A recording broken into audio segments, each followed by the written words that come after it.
Essa é a segunda parte do nosso vídeo comentando aquele debate entre o pastor Jamierson e o pastor Patrick.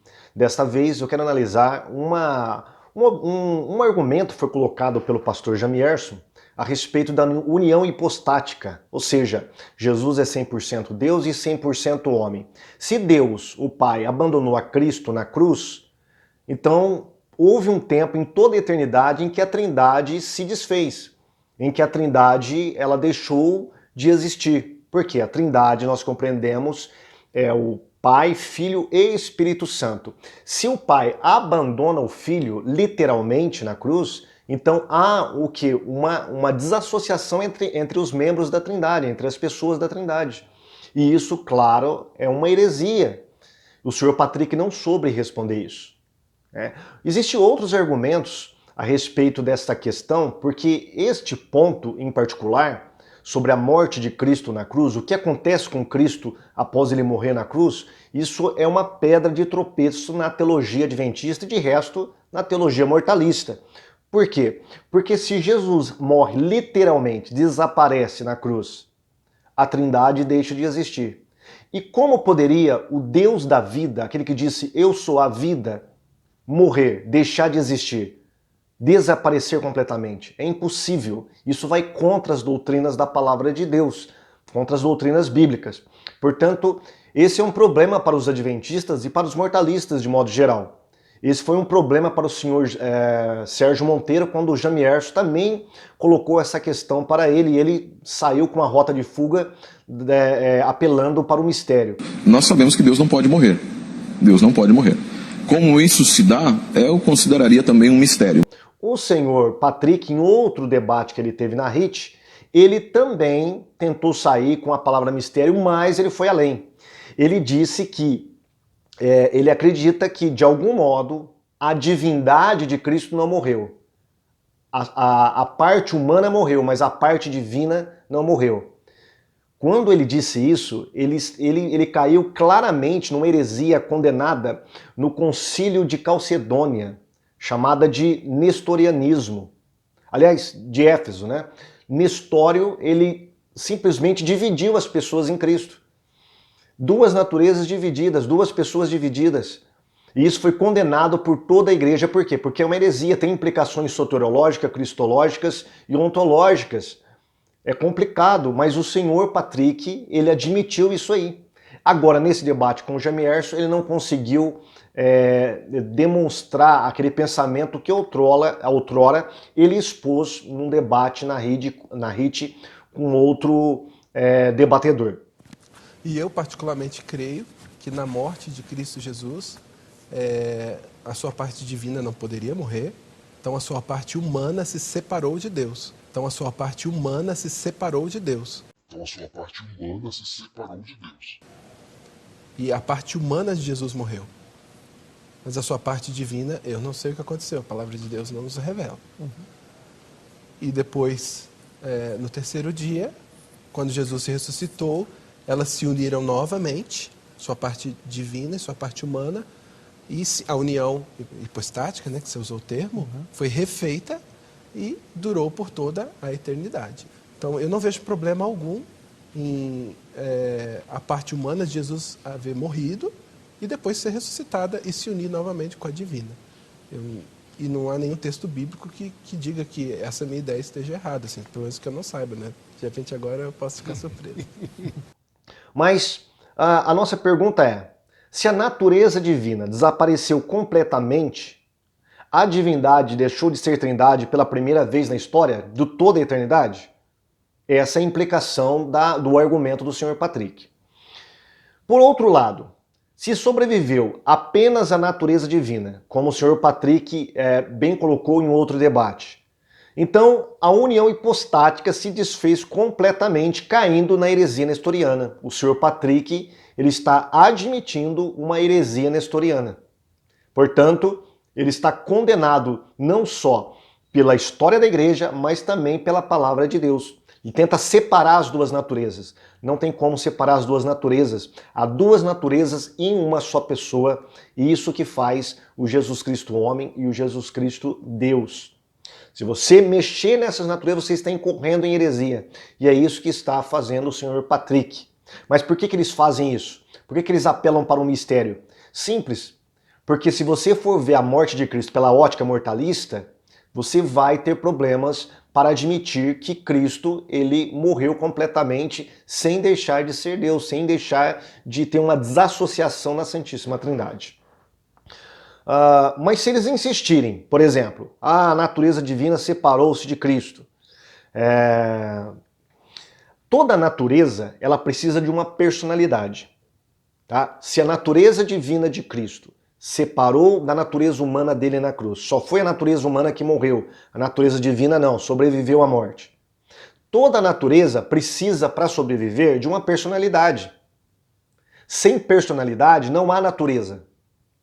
Agora, se a natureza divina ela sobrevive com uma personalidade, então nós temos duas personalidades em Cristo e não mais uma apenas em Cristo Jesus. Porque o credo diz que nós professamos um Cristo com uma personalidade e com duas naturezas, tão iguais, tão juntas, que se torna um só Deus e um só homem. Agora, quando você fala que a natureza divina sobreviveu, essa natureza tem que sobreviver com a personalidade. Agora, como que essa personalidade ela vai desassociar na natureza humana e a natureza divina? Sendo que em Cristo há uma só personalidade. Você viu o trabalhão, o problema que incorre a doutrina adventista quando parte para essa questão da morte de Cristo? E eles não têm explicação satisfatória. Eles precisam ir pela rota de fuga chamada de mistério. O mistério é como Jesus poderia morrer. Também um mistério como o mistério da iniquidade, o mistério da redenção. Isso é um grande mistério, né?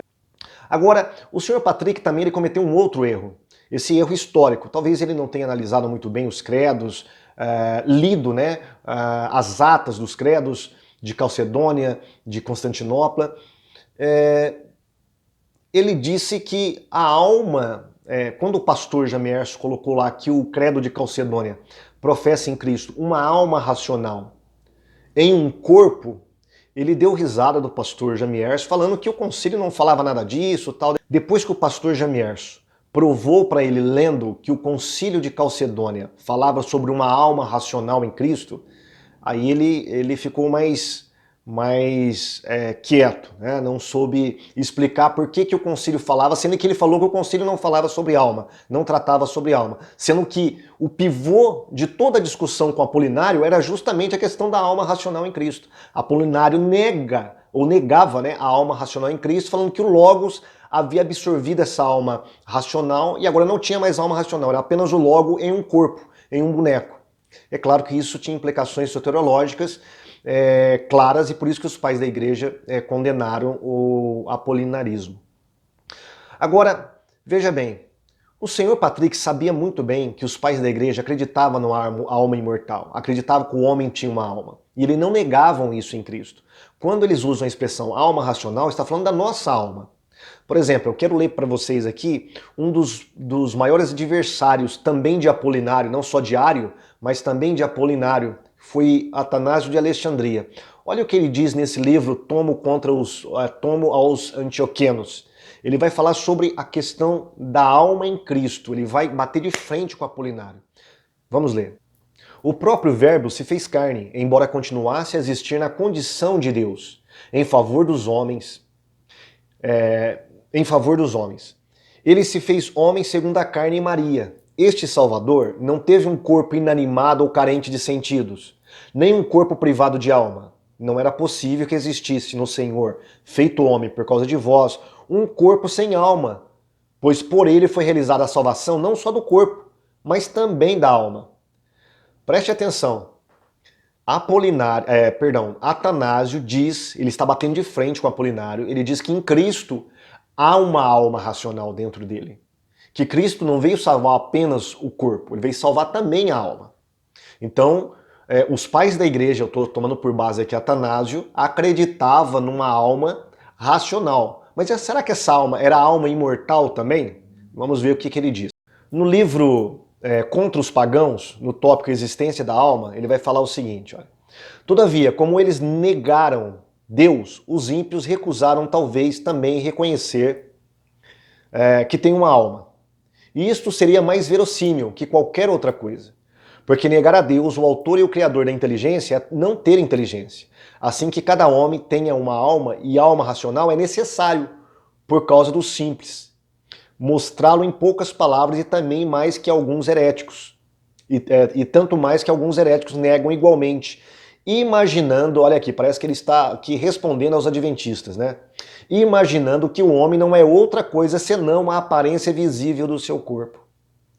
Então veja bem, Atanásio está falando não só que o homem tem uma alma, está falando que essa alma ela não é o próprio corpo, tá? E condenando aqueles que acreditam que o homem é apenas um corpo, morreu o homem, morre o ser inteiro. Na página 58 desse livro, ainda contra os pagãos, ele vai dizer o seguinte, olha, que a alma seja também imortal, a doutrina da igreja não a pode ignorar, para aí encontrar um argumento capaz de refutar a idolatria. Chegar-se-á mais perto a esta noção se partir do conhecimento do corpo e da sua diferença com a alma. Então vamos recapitular aqui o que diz Atanásio. Primeiro ele condena Apolinário falando que Jesus tinha uma alma, essa alma em Cristo era racional. Cristo veio libertar não só o corpo, salvar não só o corpo, mas também a alma. Agora pode ficar a dúvida, né? Mas será que Atanásio está falando dentro de um linguajar adventista, mortalista, ou dentro de um linguajar imortalista? Aí na página 56 ele vai condenar os pagãos, falando que alguns pagãos acreditavam que o homem morria com o corpo. Ele vai dizer que não, que o homem tem uma alma.